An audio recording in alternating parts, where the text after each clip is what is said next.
Hello my dear student, welcome to Brijesh and साथियों। आज मैं बात करने वाला हूँ गणित को लेकर। अगर आप लोग अभी तक भी गणित में कुछ तैयार नहीं किया तो इस वीडियो को शुरू से लेकर अंत तक जरूर देखिएगा। सब कुछ कॉन्सेप्ट क्लियर हो जाएगा कि कैसे तैयारी करना है और कैसे प्रश्न पूछे जाते हैं। साथियों, बोर्ड एग्जाम 2024 में बहुत कुछ बदलाव हुआ है बोर्ड एग्जाम को लेकर और बहुत कुछ पेपर को लेकर। तो सारा कॉन्सेप्ट इस वीडियो में क्लियर होने वाला है, तो शुरू से लेकर अंत तक जरूर देखिएगा। आज भी इस वीडियो में हम लोग बात करने वाले हैं कि कैसे पेपर आने वाला है साथियों। और ये बोर्ड का पेपर है, यूपी बोर्ड का पेपर है साथियों। यूपी बोर्ड ने खुद जारी किया है साथियों। देख लो, जिंदगी भर याद रखो कि कैसा मैं पढ़कर आया था और कैसा मैं करके आया हूँ, अच्छे से अच्छा। तो जब मैथ के अंदर एक साइन का भी बहुत बड़ा अंतर होता है। अगर एक चिन्ह गलत हो गया तो साथियों अंतर बहुत सारे आंसर में आ सकते हैं। तो कैसे कैसे प्रश्नों को हल करना है स्टेप बाय स्टेप इस वीडियो के अंदर डिस्क्राइब करने वाला हूं और साथियों सब कुछ बताने वाला हूं। तो शुरू से लेकर अंत तक जरूर देखिएगा। चलिए शुरू करते हैं आज की साथियों। आज जो हम लोग बात कर रहे हैं गणित को लेकर बात करने वाले हैं। गणित का पेपर भी 3 घंटे 15 मिनट का होगा और पूर्णांक आपका 70 होगा साथियों। मेरी प्लानिंग आप सभी लोग जानते हैं कैसे प्रश्नों को हल करता हूं मैं और कैसे मैं आपको बताता हूं साथियों।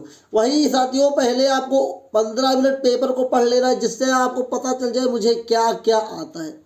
फिर 1 घंटे में आपको OMR वाला पार्ट ख़त्म कर देना है। OMR वाला पार्ट 1 घंटे में ख़त्म कर लेना है। फिर दूसरे 1 घंटे में आपको उन प्रश्नों को करना है जो आपको बहुत ही बेहतर तरीके से आते हैं या जिसमें आप कुछ अच्छा कर सकते हैं।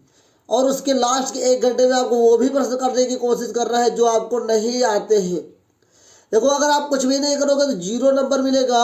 अगर करके आते हो तो बाई चांस सही निकलने के चांसेस है, तो आपको नंबर फुल मिलेंगे साथियों। तो चलिए एक एक देखते हैं प्रश्न को कैसे पूछा जाता है इस बोर्ड एग्जाम 2024 में साथियों। देखिए साथियों, सामान्य निर्देश दे के रखा है यूपी बोर्ड ने कि सभी प्रश्न करना अनिवार्य है। इस प्रश्न पत्र को 2 खंड में बांटा गया है। खंड आ जो है वो OMR 20 नंबर का है और 20 बहुविकल्पीय प्रश्न है और इसी को OMR शीट में भरना होता है। दूसरा क्या है, खंड बा है जो 50 अंक का साथियों है और इस खंड के भी कुल 5 प्रश्न है साथियों। सातवां क्या है, इस प्रश्न के समक्ष सभी के अंक लिखे हुए हैं। आठवां, वही पाद को दोहराया गया है और लिखा है प्रथम प्रश्न से आरंभ कीजिए और अंत तक करते जाइए, उस पर समय नष्ट मत कीजिए जो तुम्हें ना आता हो। इसको याद रखिएगा। आगे लिखना भूल गया सब लग रहा है। प्रारंभ प्रश्न से आरंभ कीजिए, प्रथम प्रश्न से आरंभ कीजिए और अंत तक करते जाए, उस पर समय नष्ट मत कीजिए जो तुम्हें ना आए, जो तुम्हें ना आए। तो चलिए प्रश्न आ खंड आ के ऊपर बात करते हैं कैसे प्रश्न आते हो, कैसे आपको हल करना है साथियों। अब सवाल लिखा हुआ है साथियों, प्रश्न संख्या 1 है। बहुत इंपॉर्टेंट क्वेश्चन है, बहुत आसान तरीके से मैं आपको हल करके बताऊंगा।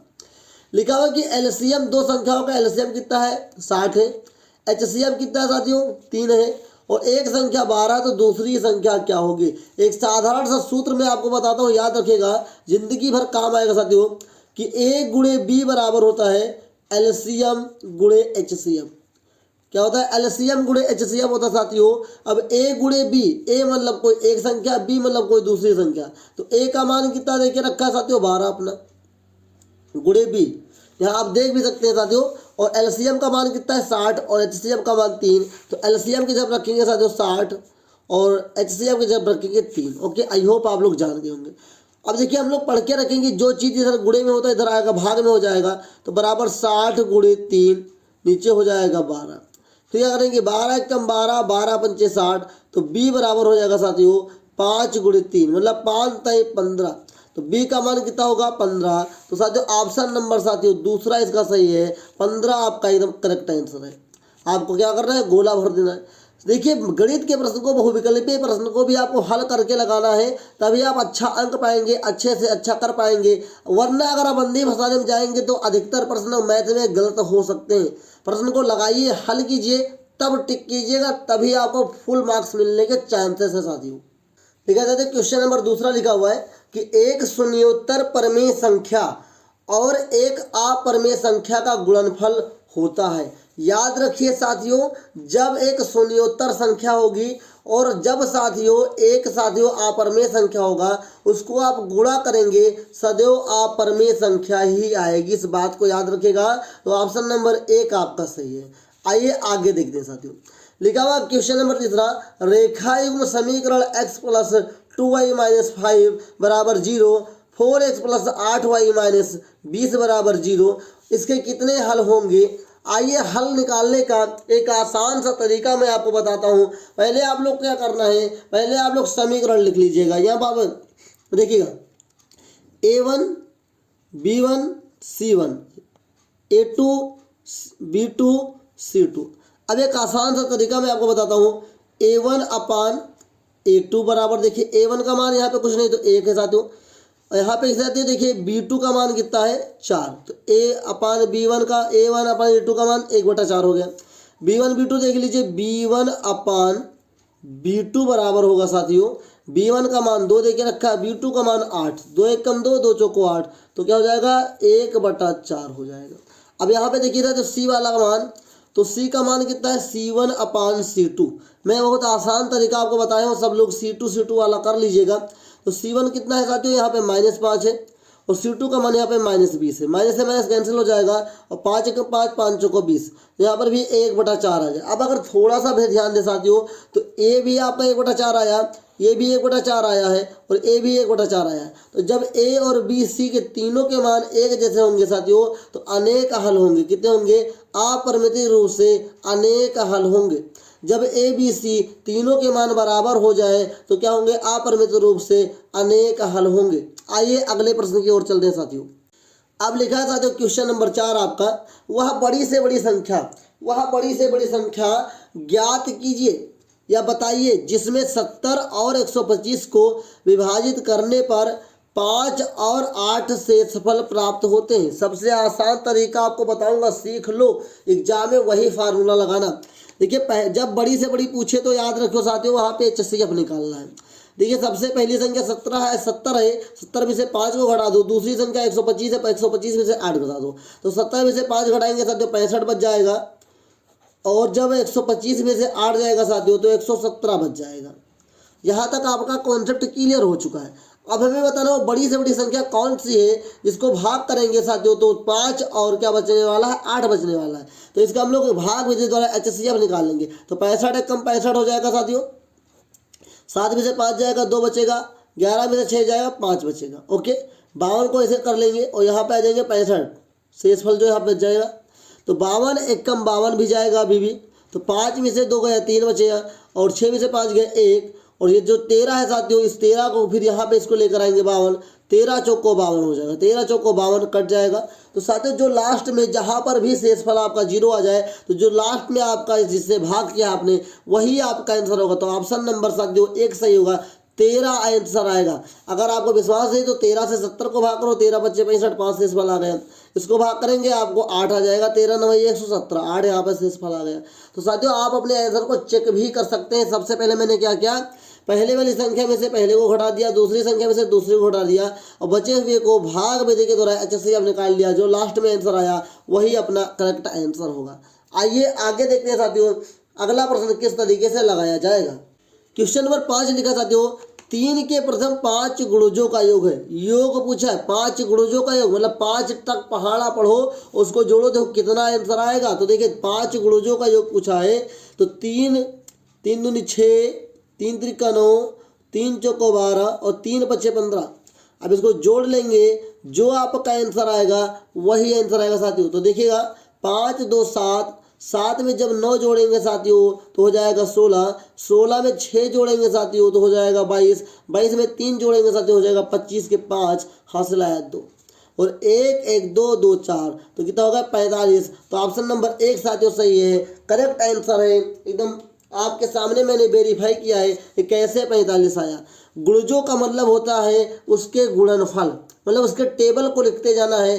5 तक बोला था साथियों। अगर पेपर में क्वेश्चन बदल जाए कि 3 के 6 गुणजों का योग कितना होगा, तो साथियों 15 के बाद 18 आएगा, 18 लिखकर जोड़ लीजिएगा, आपका करेक्ट आंसर होगा। आइए अगले प्रश्न की ओर चलते हैं साथियों। लिखा हुआ है द्विघात समीकरण 2x² - 4x + 3 बराबर 0 के बारे में निम्न कथनों पर विचार कीजिए। बताइए कौन कौन से कथन सही होंगे। नंबर 1 लिखा है दिए गए समीकरण के विविधकर 0 से कम है। बी लिखा है समीकरण के कोई मूल वास्तविक नहीं है। नंबर सी, समीकरण के व्युत्क्रम शून्य है, समीकरण के मूल वास्तविक है। एक बात और याद रखिए, मैं आपको बता देता हूँ साथियों, ये बराबर 0 लिखा है, इसका मतलब ये हुआ साथियों, इसको हल करने के बाद जो भी आंसर आएगा वो क्या होगा, 0 होगा या तो 0 से छोटा होगा, 0 होगा या 0 से छोटा होगा। तो यह लिखा 0 से कम, तो आपका ऑप्शन नंबर ए सही होगा। फिर लिखा है समीकरण के कोई मूल वास्तविक नहीं है। Under root B square minus 4ac का एक सूत्र होता है साथियों। देखिए कैसे मैं प्रूव करता हूँ। ए आपका है, ये बी है और ये सी है। तो देखिए अंडर रूट बी का मान कितना है साथियों, 4 माइनस 4 का होल आप स्क्वायर माइनस 4 गुणे ए का मान यहाँ पर 2 है और सी का मान कितना है 3।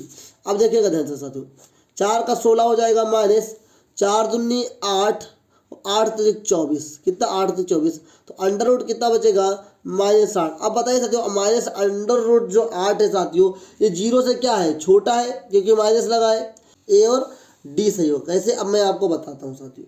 ए और डी इसलिए सही होंगे साथियों, मैंने यहाँ पे थोड़ी गलती कर दी साथियों। ये जो आपकी अंडर रूट एक संख्या, कोई ना कोई एक संख्या जरूर है, ये मूल वास्तविक है। क्या मूल वास्तविक है, काल्पनिक नहीं, कोई ना कोई डिजिट है जरूर, लेकिन क्या 0 से कम ये सही है और ये वास्तविक है। तो इसलिए साथियों ये ऑप्शन नंबर आपका दूसरा है, ए और डी सही होगा। आइए अगले क्रम में चलते हैं और सवाल को देखते हैं साथियों। क्वेश्चन नंबर 7वां लिखा है,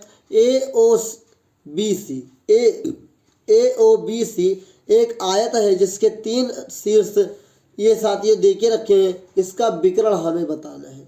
ध्यान दीजिए, बहुत आसान है, बहुत ही सरल है, लेकिन ध्यान देने वाली बात क्या है, आइए इसको हल कैसे करना है मैं आपको बताता हूँ। आयत देख लीजिए साथियों, ऐसे बना होगा आयत। ए है, ए के बाद ओ है और बी है और ये सी है।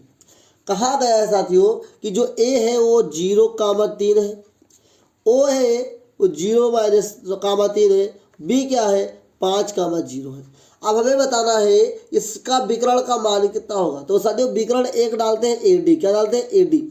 तो विकर्ण AD का सूत्र जो होता है साथियों, मैं यहीं पे हल करके दिखाता हूँ। विकर्ण बराबर होता है under root x2 minus x1, क्या होता है x2 माइनस x1।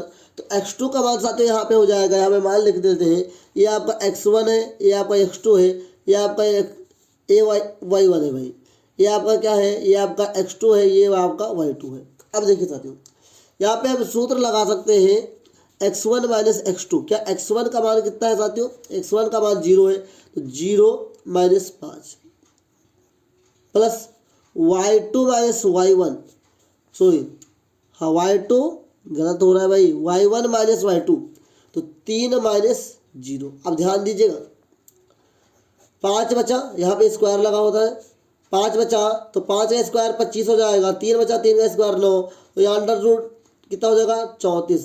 तो ऑप्शन नंबर साथियों सही होगा आपका तीसरा। कि अब दूसरे साथियों आज याद रखिए कि जो साथियों आपका आयत होता है, आयत के 2 विकर्ण होते हैं और दोनों विकर्ण एक दूसरे के बराबर होते हैं, इसलिए साथियों विकर्ण का जो होगा वो अंडर रूट 34 ही होगा। ऑप्शन नंबर तीसरा आपका सही है।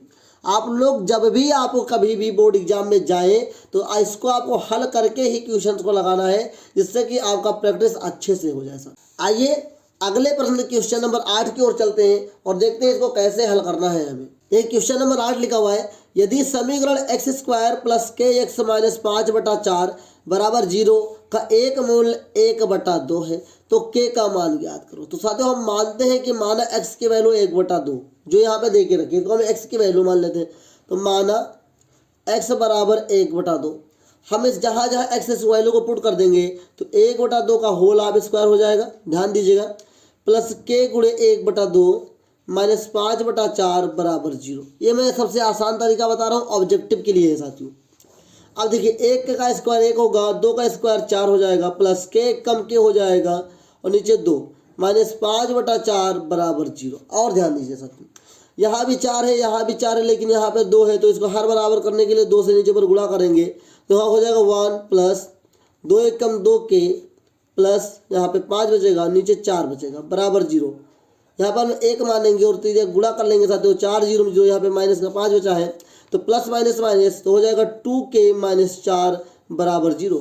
या माइनस में 4 उधर जाएगा तो प्लस में हो जाएगा, तो हो जाएगा 2k बराबर 4 और 2 1 कम 2 2 दूनी 4, तो k बराबर आएगा 2 साथियों। अर्थात हमारा ऑप्शन नंबर 1 सही है साथियों। इसका आंसर 2 ही होगा। कैसे आया मैंने आपको हल करके बता दिया है। जब भी आप बहुविकल्पीय प्रश्न भी करें तो उसे हल करके साथियों देखें, जिसे हल करने से आपका बहुत सारा कॉन्सेप्ट क्लियर हो जाता है साथियों। आइए आगे देखते हैं साथियों।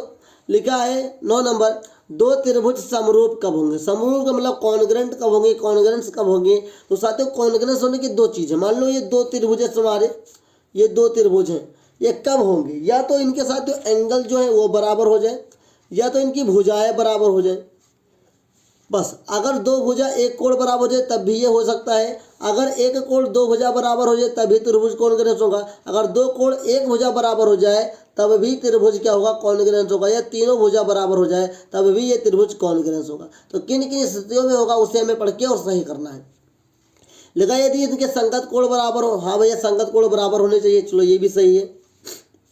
फिर लिखा है इनकी संगत भुजाएं एक ही अनुपात समानुपात में, मतलब इनकी अनुपात रेशियो क्या एक हो।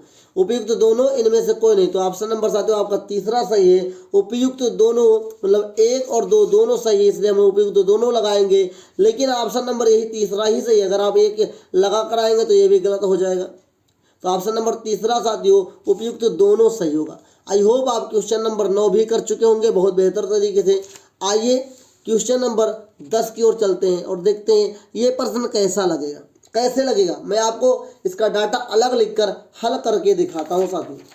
देखिए साथियों यहाँ पे जो देखिए रखा, ध्यान से देखिएगा मैं कैसे हल करता हूँ। तो बोर्ड एग्जाम में आपको हल करके आपको आंसर देना है, तभी आप अच्छे से कर पाएंगे। देखिए लिखा हुआ है कि एंगल सी बराबर 90 डिग्री और साथियों ए सी बराबर क्या देखिए रखा है 3 सेंटीमीटर और बी सी बराबर देखिए रखा है साथियों 4 सेंटीमीटर।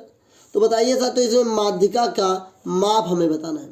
तो इस त्रिभुज इस तरीके से बना हुआ साथियों कि जो एंगल सी है ये वाला कोण, ये सी है और ये 90 डिग्री का कोण है साथियों। ऐसे यहाँ पे एक क्या पड़ा हुआ है और यहाँ पे एक माध्यिका डाल दी गई ऐसे। तो हम इसे ए यहाँ पर ए मानेंगे और ए के बाद यहाँ पर बी मानेंगे और यहाँ पर आ गया सी, ए बी सी, कोई डाउट नहीं। और यहाँ पे इसको मान लेते डी।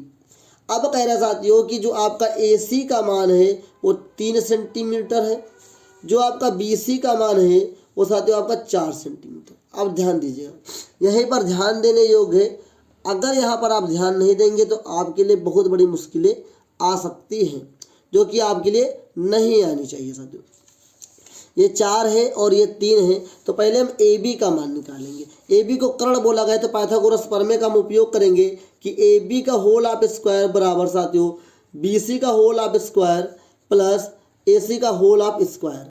आप देखिए साथियों बी सी का मान कितना है 4, तो 4 का स्क्वायर हो जाएगा, प्लस ए सी का मान कितना है 3, तो हो जाएगा 3 का स्क्वायर साथियों। आप देखिएगा 4 चौक 16 प्लस 3 त्रिक 9, तो यहाँ पे ए सी का होल ए बी का होल ऑफ स्क्वायर और ए बी का होल ऑफ स्क्वायर, तो ये हो जाएगा 25।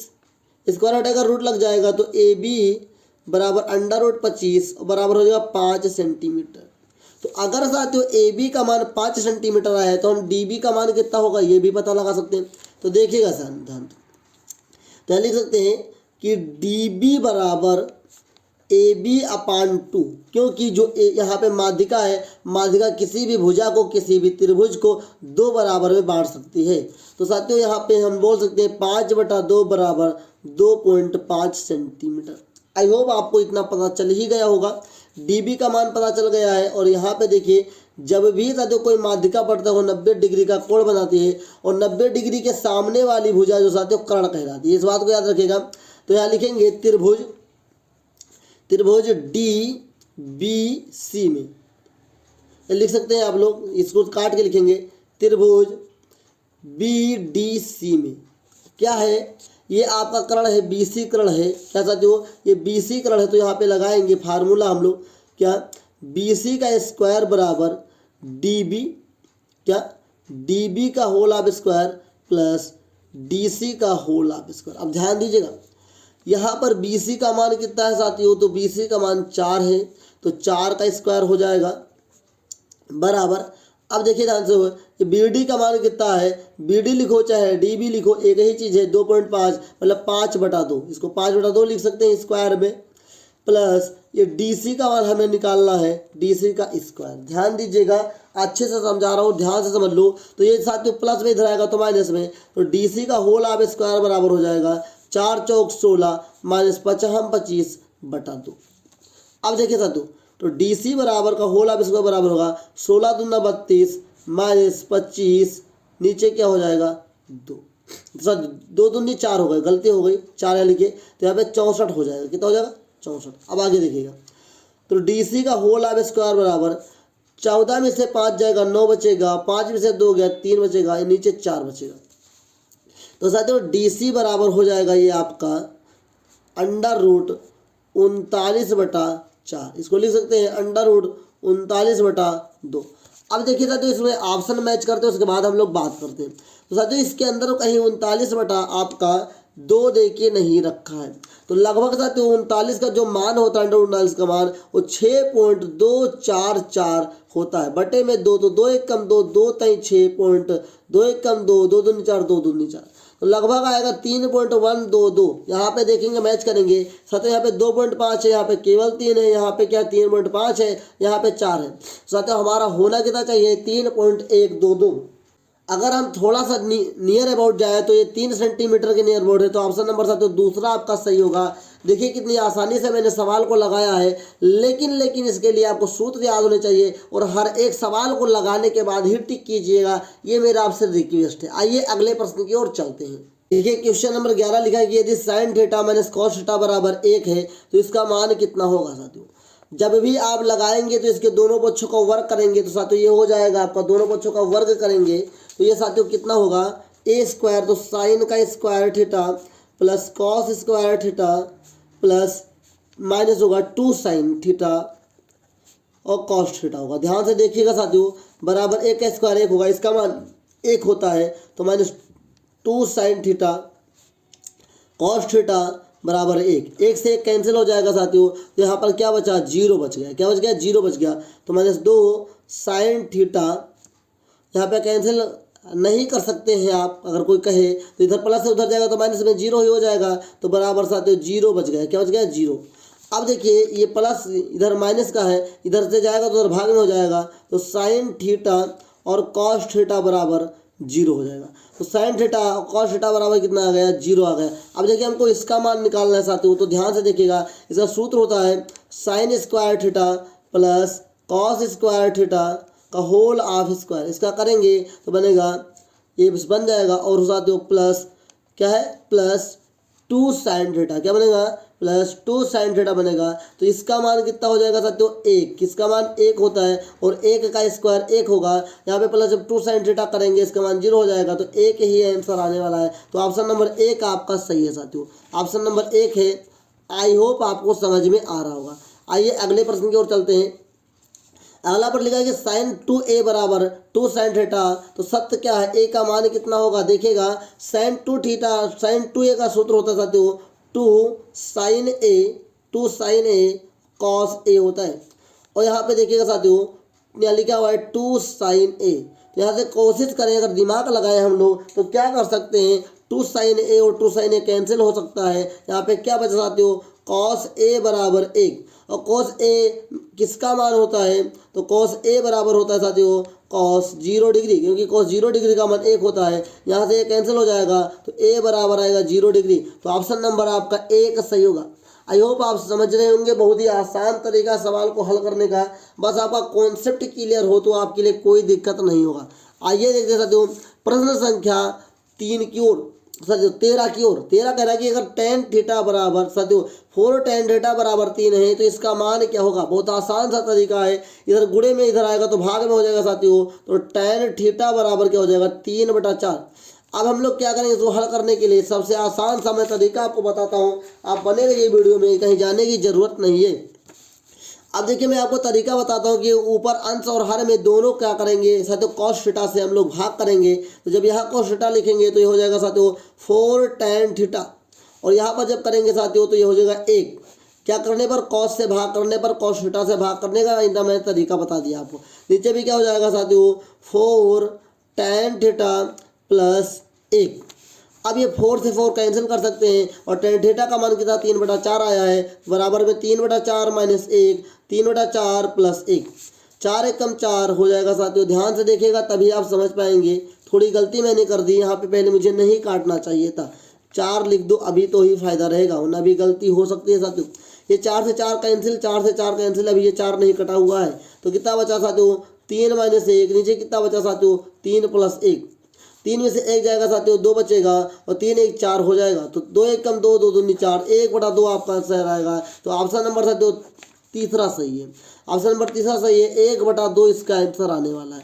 कैसे मैंने लगाया साथियों, तो tan थीटा बराबर 3/4 आ गया। इसमें दोनों पक्षों में अंश और हर में हमने कर दिया एक cos थीटा से भाग, तो यहाँ पे बन जाएगा ये tan थीटा, ये बन जाएगा 1 और वहाँ पे हमने वैल्यू पुट करके लगा लिया सूत्र। तो आई होप आपको समझ में आ रहा होगा। निश्चिंत रहिए, बहुत ही मस्त क्लास आज की होने वाली है। पूरी वीडियोज को देखिएगा लास्ट तक, मेरी गारंटी है कि आपका कोई डाउट बचेगा ही नहीं साथियों। आइए आगे देखते हैं।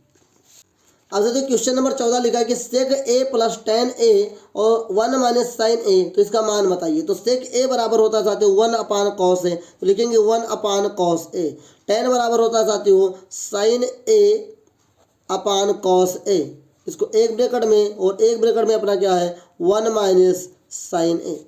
अब देखिएगा साथियों ध्यान से, तभी आप समझ पाएंगे। नीचे नीचे कॉस क्या है एक जैसा है, तो ऊपर बचेगा 1 प्लस साइन ए ये हो जाएगा साथियों कॉस कॉमन, ऊपर किससे गुणा कर लेंगे तो 1 माइनस साइन ए बैठा हुआ है ऊपर। तो जब याद रखिए साथियों ऊपर का ऊपर से गुणा हो जाएगा तो 1 minus sine square A cos A होगा। और ध्यान दीजिए साथियों 1 माइनस साइन स्क्वायर ए बराबर होता है कॉस स्क्वायर ए, और नीचे कितना बच गया कॉस स्क्वायर ए। यहाँ साथियों कोस ए क्या है कोस ए, तो यहाँ से ये कैंसिल हो जाएगा पावर, तो कोस ए बचने वाला है। साथियों ऑप्शन नंबर आपका चौथा सही है। ऑप्शन नंबर चौथा सही है। तो साथियों क्वेश्चन नंबर चौथा का ऑप्शन नंबर साथियों चौथा सही है। सॉरी क्वेश्चन नंबर 14 है और ऑप्शन नंबर चौथा सही है। आई होप आप अच्छे से लगा रहे होंगे और कॉन्सेप्ट क्लियर कर रहे होंगे प्रश्नों को आगे हल करने के लिए। देखिए क्वेश्चन नंबर 15 लिखा हुआ साथियों कि यदि त्रिज्या 7 सेमी वाले एक वृत्त के त्रिज्यखंड का कोण 60 डिग्री है तो त्रिज्यखंड का क्षेत्रफल होगा। तो सीधा याद रखो, त्रिज्यखंड के क्षेत्रफल का सूत्र याद रख लो साथियों, pi r square theta upon 360 degree, यही आपका आंसर हो जाएगा साथियों।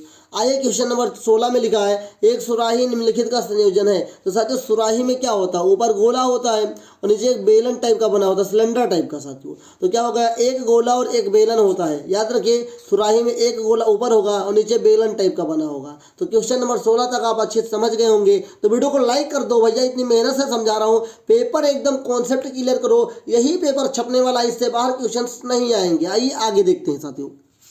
देखिए साथियों क्वेश्चन नंबर 17 लिखा है 1 से 10 तक धनात्मक विषम संख्याओं का माध्य क्या है। तो विषम संख्या 1 से 10 तक क्या है, 1 हो गया, क्या हो गया साथियों 1 प्लस 3 प्लस 5 प्लस 7 प्लस 9, और तो कुछ होने वाला साथियों है नहीं। तो कितनी संख्या है 5 संख्या है, तो 9 1 10 5 15, 15 और 10 25, क्या होगा 25, और नीचे कितनी संख्या है 5, 5 एकम 5 5 25। तो इसका साथियों आंसर आने वाला है चौथा, ऑप्शन नंबर 4। साथियों क्या लिखा कि 1 से 10 तक धनात्मक विषम, तो 1 से 10 तक साथियों हमने विषम लिख लिया, कितने हैं 5 हैं, उसको कितना जोड़ लो और 5 से कर दो भाग। 5 से हमने क्यों भाग किया, तो संख्या कितनी है 5, 1 2 3 4 5, 5 से भाग कर दिया। 25 क्यों लिखा कि उसको जोड़ा तो हमने 25 आ गया। साथियों ऑप्शन नंबर 4 आपका सही है। आगे लिखा हुआ है कि 18 नंबर में आंकड़ों 13 15 16 17 19 20 की माध्यिका देखें। माध्य और माध्यिका में अंतर होता है साथियों, इसलिए मैं आपको समझा रहा हूँ, एक सूत्र मैं आपको बता रहा हूँ, सूत्र से लगाइएगा, कभी आपका सवाल गलत नहीं होने वाला है साथियों। अब हम लोग साथियों पहले हमें माध्यिका निकालना है, तो सूत्र होता है साथियों NS प्लस NS प्लस 1/2। ये सूत्र याद रखिए, तभी आप बेहतर से कर पाएंगे साथियों। NS है क्या साथियों, ये भी हम आपको बताने वाले हैं साथियों। NS क्या है, तो ये पूरे नंबर्स हैं, कितने, ये पूरे नंबर्स हैं। देखिए 1 2 3 4 5 6, वैसे सूत्र तो ये साथियों ये 2 लगाइए नीचे, ये भी 2 लगाइए।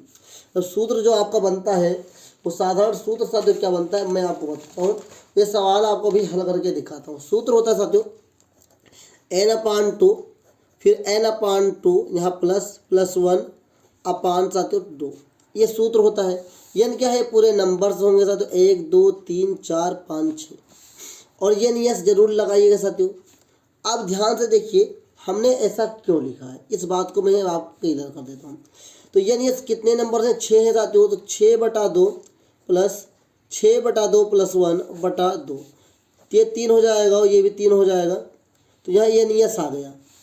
एन यस कितना है, 3। तो देखिए 1 2 3, 3 पे कितना है 16, तो हो जाएगा 16 प्लस 16 1 17, 17 नीचे हो जाएगा 2, तो 7 6 13 का 13 हासिल है 1 और 1 1 2 और 2 1 3, तो साथियों आंसर आएगा 33/2, 33/2। तो ऑप्शन नंबर साथियों तीसरा आपका सही है।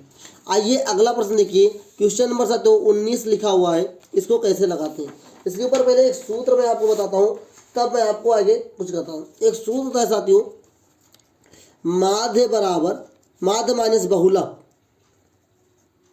बराबर होता है साथियों सूत्र आपका 3 माध्य माइनस कैपिटल एम, माध्यिका जिसे बोलते हैं, कैपिटल एम को माध्यिका बोलते हैं। अब सवाल में लिखा है यदि कुछ प्रेक्षणों का माध्य 27 है तथा बहुलक 45 है तब माध्यिका ज्ञात कीजिए। तो माध्य के जब 27 रख दो साथियों और बहुलक के जब रख दो 45 बराबर 3, और माध्य कितना है आपका 27 माइनस हमने कैपिटल एम माना है क्या, माध्यिका।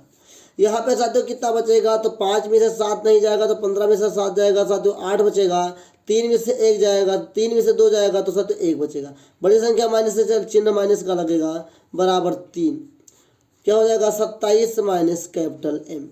इसको क्या करेंगे, बाहर अंदर गुणा करेंगे तो -18 बराबर 27 हो जाएगा 81 माइनस 3m।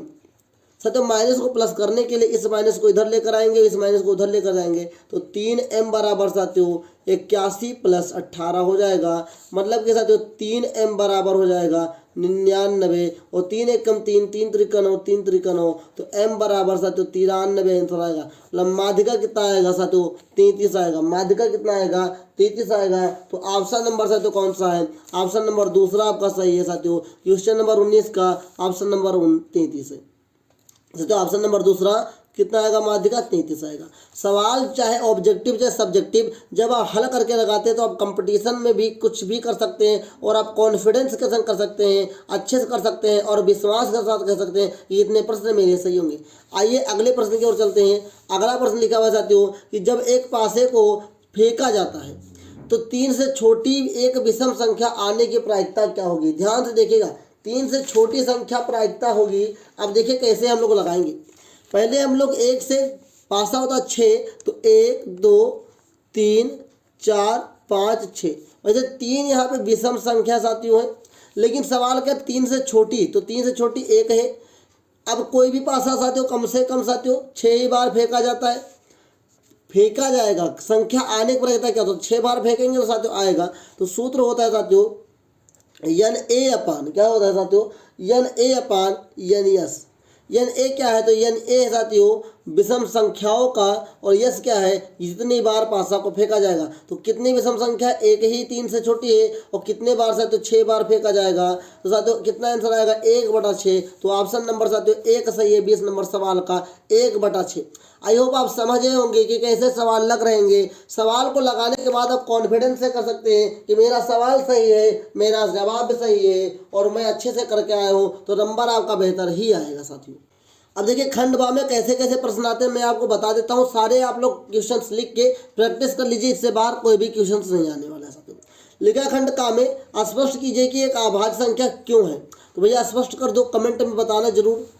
क्वेश्चन नंबर साथियों पहला का ही खा नंबर है साथियों कि देखा अगर cos थीटा बराबर 7/8 है तो इसका मान निकालो। फिर गा नंबर लिखा 2 घनों जिनमें से प्रत्येक का आयतन 64 सेंटीमीटर क्यूब है कि संलग्न फलकों को मिलाकर एक ठोस बनाया जाता है, इससे प्राप्त घनाभ का पृष्ठीय क्षेत्रफल ज्ञात करो। मैं सूत्र बता देता हूँ। घनाभ का पृष्ठीय क्षेत्रफल का साथियों सूत्र होता है 2LB + BH + HL। बाकी आप लोग लगा के आंसर कमेंट में जरूर बताइएगा। आइए आगे प्रश्न देखते हैं। पहले का साथियों घ नंबर आएगा, ये साथियों क्या बारंबारता से होगा, इसको आप लोग करके कमेंट करके बताना है। फिर आंसर क्वेश्चन नंबर डी साथियों जिसे डा बोलते हैं, लिखा बिंदु 4, 6 और बिंदु 6, 10 और बी क्या है 3,8 को जोड़ने वाले रेखाखंड का अनुपात विभाजित करता है। इसको आपको ज्ञात करना है। 4 नंबर है एक्स और वाई में एक ऐसा संबंध ज्ञात कीजिए कि बिंदु एक्स कामा वाई बिंदु 3,6 और 3,4 से समदूरस्थ हो। इसको भी आप करिए। क्वेश्चन नंबर दूसरा पूछा जाएगा निम्नलिखित में से कोई 5 करना है। क्वेश्चन 6 से 7 दे के रखते हैं, इसमें आपको 5 करने होते हैं। तो क्या लिखा चाहते हो, द्विघात वाले पार्ट से आया है। शून्यांक ज्ञात कीजिए और शून्यांकों के बीच गुणांकों का संबंध सत्यता ज्ञात करो। 4 नंबर के सवाल हैं, छोड़िएगा नहीं, बहुत ही आसान है साथियों। पहले इसके गुणनखंड ज्ञात करो, गुणनखंड से इसके शून्यांक ज्ञात करो। खा नंबर लिखा है दो संख्याओं का वर्गों का अंतर 180 है। तो भैया छोटी संख्या का वर्ग बड़ी संख्या से 8 गुना है, तो संख्याएं ज्ञात करो। 4 नंबर के सवाल छोड़कर मत आइएगा। अगर आप छोड़ कर आते हैं तो बहुत बड़ी चूक हो जाएगी आपसे। अगला गा नंबर लिखा सिद्ध कीजिए कि किसी वृत्त के एक व्यास के सिरों से खींची गई स्पर्श रेखा समांतर होती है। फिर घा नंबर आया सिद्ध कीजिए कि बाह्य बिंदु से किसी वृत्त पर खींची गई स्पर्श रेखाओं के बीच का कोण स्पर्श बिंदुओं को मिलाने वाले रेखाखंड द्वारा केंद्र पर अंतरित कोण का समपूरक होता है। फिर क्वेश्चन नंबर साथियों डी लिखा हुआ है कि एक थैले में 3 लाल 5 काली गेंदें हैं। इस थैले में से एक गेंद यादृच्छिया निकाली गई। अदृश्य मतलब कोई भी निकाल सकते हैं आप। इसकी प्रायिकता क्या होगी, गेंद एक लाल और लाल नहीं हो, मतलब लाल होने की और लाल नहीं होने की प्रायिकता ज्ञात करना है। 4 नंबर में साथियों डाटा दे के रखा है, एक्स और वाई का मान हमें बताना है। इसको आप करिए बेहतर से और कमेंट में सारे जवाब जरूर लिखिए। आइए अगले प्रश्न की ओर चलते हैं। अब साथियों जो भी प्रश्न आपसे पूछे जाएंगे वो साथियों 3 सवाल और पूछे जाएंगे, लेकिन 6 नंबर वाले होंगे। 6 नंबर भी छोड़कर मत आइएगा।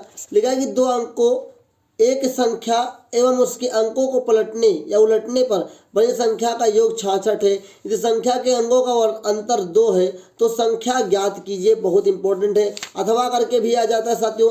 ये सब क्या है, ये बहुत इंपॉर्टेंट है, सब कुछ पढ़ा दिया गया है। जाके ब्रजेश स्टडी अड्डा चैनल पे पढ़ लो साथियों, शुभम सर ने सब कुछ पढ़ा दिया है। और मैं आपको भी लगा रहा हूँ सारा साइंस का सेटअप और आपके लिए भी मैथ का क्वेश्चन बता रहा हूँ। सब कुछ ऑलरेडी शुभम सर ने सारे क्वेश्चन आपको करवा दिए हैं। तो जाके ब्रजेश स्टडी अड्डा चैनल पे देख लो। बाकी मैं डिस्क्रिप्शन में लिंक जरूर डाल दूंगा, उसे भी जरूर देखिएगा। अब देखिए क्वेश्चन नंबर 4 लिखा है एक बहुमंजिल भवन के शिखर से देखने का कोण। ये साथियों कहाँ से लिया गया है, ये आपका ऊंचाई और दूरी वाले चैप्टर से। कहाँ से, ऊंचाई और दूरी वाले चैप्टर से। अब अथवा करके भी साथियों एक प्रश्न होता है, इसको भी आपको कर लीजिए बेहतर से। सारे प्रश्न जो मैं बता रहा हूँ सभी की तैयारी कर लो। सारे क्वेश्चन पढ़ाए हुए ही फंसेंगे, उससे बाहर कुछ नहीं आने वाला है। देखिए क्वेश्चन नंबर 5 साथियों ये भी 6 नंबर का क्वेश्चन है, अथवा वाला भी है। तो 2 क्वेश्चन में से एक आपको करना होता है। बहुत बेहतर से कीजिएगा तभी आप अच्छा कर पाएंगे। देखिए इतनी मेहनत से मैंने आपके लिए सब कुछ कॉन्सेप्ट को तैयार किया है, सारे क्वेश्चंस को अच्छे से करवाया है, सारे क्वेश्चनों का हल मैंने आपको करवाया है। तो आपको बनता क्या है साथियों, वीडियोज को लाइक कीजिए, ज़्यादा से ज़्यादा लोगों तक शेयर कीजिए। अन्यथा आपका मेहनत, आपका एक सब्सक्राइब हमारा लाइफ, हमारा मोटिवेशन बढ़ाता है साथियों।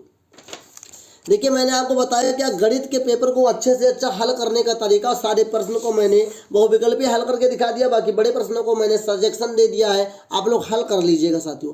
अगर आपको कोई डाउट हो तो आप कर लीजिए कमेंट, और इस मेहनत के लिए एक वीडियो को लाइक कर दीजिए साथियों, चैनल को सब्सक्राइब कर लो और अपने सभी दोस्तों तक शेयर कर दीजिए इस वीडियो को।